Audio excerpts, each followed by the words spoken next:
Muita gente relaciona o sucesso do Stranger Things com o crescimento do D&D e do RPG no mundo. A série com certeza ajudou a popularizar nosso hobby, mas o objetivo desse vídeo aqui hoje é mostrar como podemos aproveitar as histórias de lá para turbinar o seu RPG. Olá pessoal, o Gruntar aqui na área, trazendo para você acompanhar no canal mais de 30 anos de minha experiência jogando RPG. E no vídeo de hoje nós vamos aproveitar 5 dicas tiradas da temporada 4 do Stranger Things para serem utilizadas aí no seu jogo. E como as dicas iniciais são focadas para mestres e campanhas, eu vou meter uma dica bônus lá no final do vídeo, mais focada em jogadores. Então vamos lá para as dicas de como aproveitar as ideias do Stranger Things no seu RPG.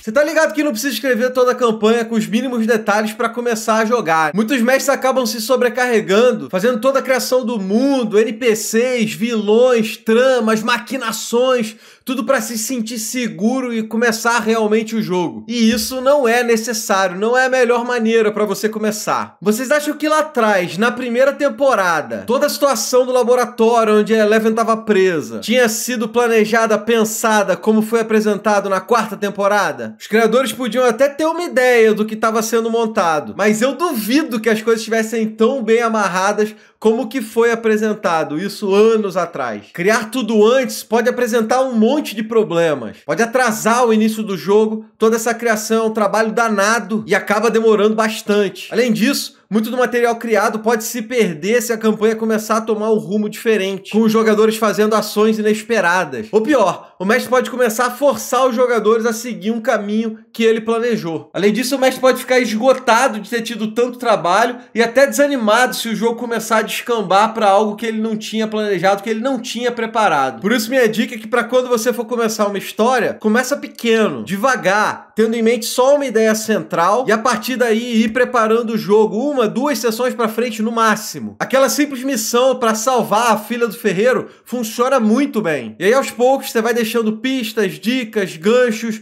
coisas que vão se desenvolver lá na frente. Esse tipo de construção tem ainda a vantagem de permitir que você analise os caminhos que os jogadores estão tomando. E aí você vai poder adaptar a sua história de acordo com o que tá mais legal. E ainda, dá para você amarrar acontecimentos do passado com as coisas que vêm pela frente, dando aquela sensação de, nossa, então era assim desde o princípio. Se você acompanhar as minhas campanhas, você vai ver que tem muito disso nelas. O Sombras da Guerra, por exemplo, mudou de plot principal pelo menos umas 3 vezes. E no RPG dos streamers, tem os segredos do passado que só agora estão sendo revelados e realmente amarrados. Apresentar o vilão, seu estilo, o quanto ele é ameaçador e poderoso, suas capacidades, seus objetivos, é algo extremamente importante nas séries e também no RPG. Um pouco dessa apresentação passa pela técnica de foreshadowing, que é ir plantando coisas no passado para que elas cresçam e você possa colher lá no futuro. É você deixar algumas pistas no meio das cenas e lá na frente isso vai se transformar em algo maior. Esse foreshadowing funciona extremamente bem para ir gerando sentimentos nos seus jogadores, criando uma conexão deles com o próprio vilão. Não é legal quando você vai pegando raiva do vilão, você quer realmente acabar com ele, livrar o mundo, a cidade, o local que ele está da tirania desse cara? Existem muitas técnicas para você poder fazer isso. Você não precisa colocar o vilão aparecendo fisicamente na frente dos jogadores logo no início da campanha. Como é apresentado lá na série, inicialmente você pode botar os jogadores só na cena de onde o vilão agiu, um lugar que ele tenha atuado e tenha causado algum tipo de trauma. Talvez ele tenha destruído um local ou cometido um crime muito terrível, e nesses lugares pode ter algum tipo de pista ou algum rastro que ficou para trás,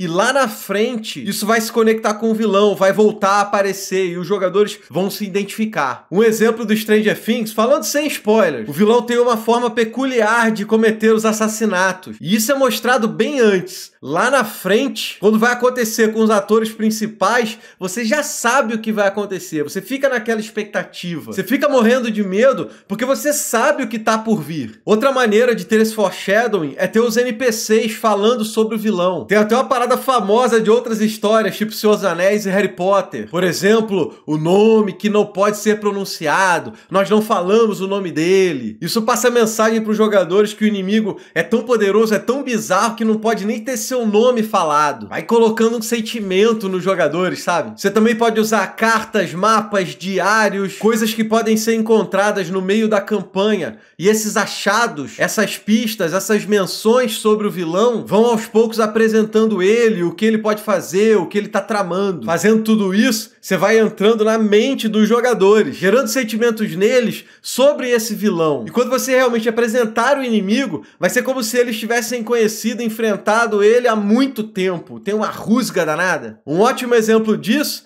tá lá na minha campanha do RPG dos Streamers. Viemos construindo o vilão muito tempo atrás. O Kubashito, por exemplo, ele apareceu sendo o pai de um dos inimigos que eles estavam enfrentando. Depois os jogadores viram ele num espelho mágico, conversaram com ele. E a partir daí veio um monte de história, perseguições, coisas que ele vinha fazendo, coisas que ele é. O tempo todo os NPCs falando sobre ele, sobre como terrível e coisas ruins que ele fazia. Você pode ter certeza que tudo isso ficou na mente e no coração dos jogadores por tanto tempo.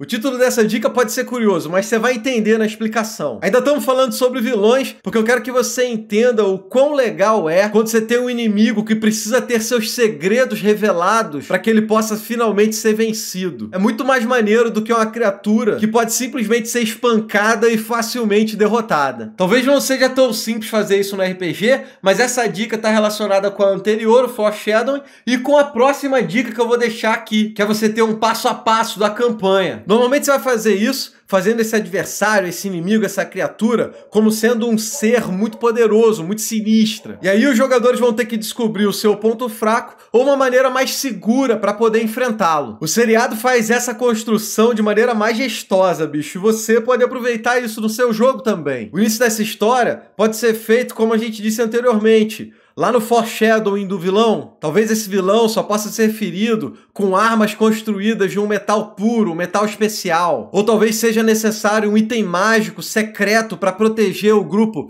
dos poderes dessa criatura. Ou então os jogadores descobrem que o vilão só fica vulnerável em noites de lua minguante, uma vez por mês. Qualquer que seja o mistério envolvendo seu vilão, o importante aqui é essa descoberta, o caminho que os jogadores vão ter para ir desvendando esses segredos. Como os jogadores vão efetivamente ficar sabendo dos poderes do vilão e que caminho eles têm que tomar para sobrepujar os poderes do adversário. E aí, essa é a deixa para o nosso próximo assunto.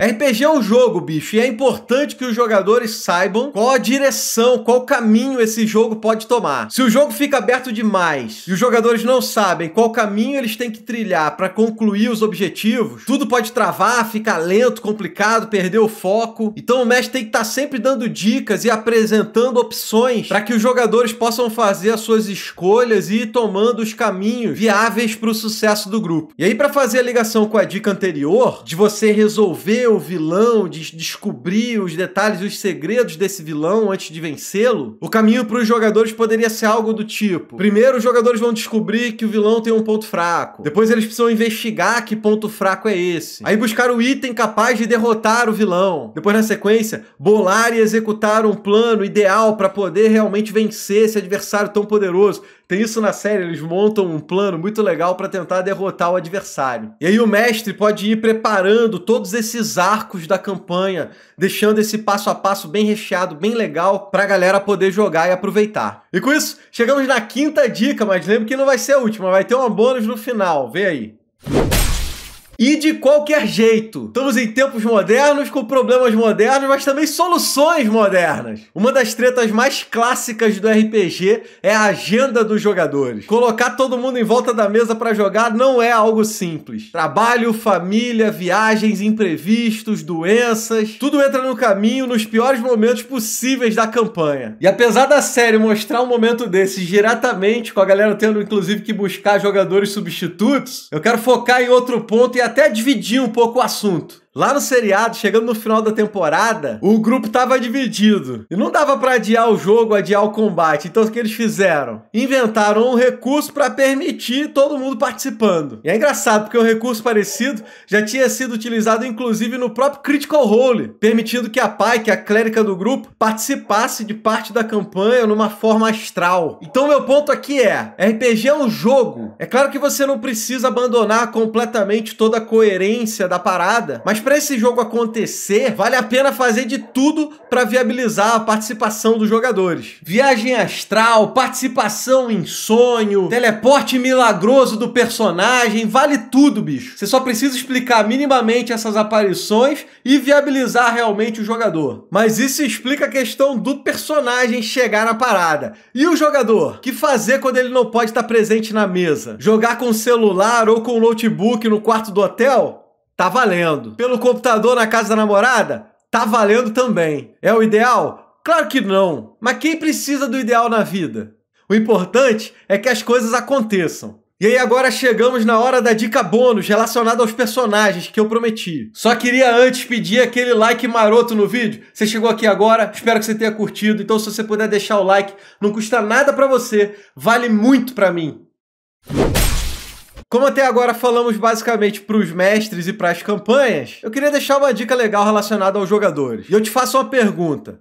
Que tal criar um personagem um pouco diferente? Um personagem que durante a campanha vá mudando, vá evoluindo, vá se adaptando aos acontecimentos do jogo. Você sabe aquele aventureiro forte, corajoso, que vai ajudar os necessitados? Pois é, esquece ele! Se você começar com um personagem frágil, cheio de inseguranças ou até egoísta, e aí, aos poucos, de acordo com o jogo rolando, você vai mudando para algo mais heróico. A gente viu durante o Stranger Things vários personagens se modificarem pro bem e pro mal. Só você pensar o tanto que o personagem do Steve mudou da primeira para a quarta temporada. Como ele evoluiu, como ele cresceu como pessoa. Outro exemplo é meu personagem, o Nicodemus, lá na mesa do Pathfinder. Ele tá começando inseguro, egoísta, medroso, mas a ideia é que aos poucos ele vai evoluindo. Quem sabe ele até não vira um cara heróico, que vai se sacrificar pelo grupo. E aí, você curtiu o vídeo? Se você quer apoiar a criação de conteúdo como esse, você tem 3 principais maneiras. A primeira é clicando aqui em cima, no link do nosso Catarse, do nosso financiamento coletivo, direto. A outra maneira, eu vou deixar aqui embaixo o link de afiliado da Amazon. Comprando qualquer coisa na Amazon, seguindo desse link, você vai estar contribuindo e não paga mais nada por isso. Os produtos são o mesmo preço. Por último, se você curtiu esse vídeo, deixa aquele like, você pode compartilhar, mandar para um amigo seu que curtiu a série do Stranger Things ou que tem interesse em saber um pouquinho mais de RPG, enfim, ajuda a espalhar a mensagem do Tio Gruntar aqui pelo YouTube. Vou deixar para vocês aqui do lado o primeiro episódio da nossa campanha do RPG dos Streamers. Falei um pouquinho sobre ela no meio do vídeo. Ela é uma campanha super divertida, que foi bolada inicialmente para ter 5 episódios, mas a galera curtiu tanto, gostou tanto, que tá rolando até hoje. Recomendo bastante, só clicar aí para poder acompanhar. E com isso, eu vou deixando meu tchau, meu muito obrigado e um grande abraço. Valeu!